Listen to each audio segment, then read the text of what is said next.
Kei te aroa mai te karapu whutupāoro Māori o Waitaha ki te whakatipu i ngā reanga hou. Kia ngā mātou kai ako, kai whakahaere, he rangatira mātou katoa no tā mātou whakapapa. E Māori te toto, nā reira he rangatira mātou. Nō te taurua mano mawhitu I huri rātou I tō rātou ingoa a Canterbury ki whutupōro Māori o Waitaha e ki ana a Joseph Tyro mai I taua wā I aro te titiro ki ngā tikanga me ngā uara Māori I roto I te karapu. Be proud to be Māori, and that's probably the most important thing for us, that we that it's sometimes it's a reconnection to culture for our players, but it's also a connection at the same point.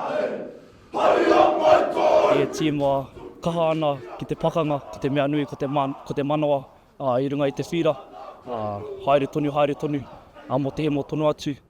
Ko Matua Billy Bush, te pohe, tētahi o ngā kaitākaro ronganui o te karapui, I tīmata ia ki Canterbury Māori, I muri mai I tākaro ia mo te kapa o pango. I played for Waitaha, my first game, and I framed the photo and I said, my family would love to see this, playing for Canterbury Māoris. Next year I was in Canterbury B, next year I was in Canterbury team. The year after that I was marking Keith Murdoch in the All Black 12s.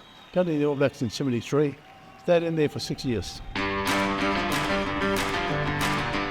Ina nei, e whakarite ana te kapa tuakana o Waitaha mo tā rātou kēmu tuarua I te whakataetai Tane Norton Cup. I tapaina ki te ingoa o te hoapiri a te pohe no te kapa o pango. Tane would never made the All Blacks if it wasn't for Waitaha Māori, because you're struggling to get in the early 70s. It's a lot of hard work to make it today if you're Māori, unless you're really good. We have players that have been called into the Canterbury NPC team. We've got players that have played New Zealand under-20s national teams, and this is actually a legitimate pathway to higher honours. Kua rite rātou mo te pakanga nui e haere ake nei. Kei mā te urura, kei mā te whike mo mātou, ki ana te prata nei, e hara te tima nui, engari nui te manawa, nui te mana I roto I tēnei rōpū.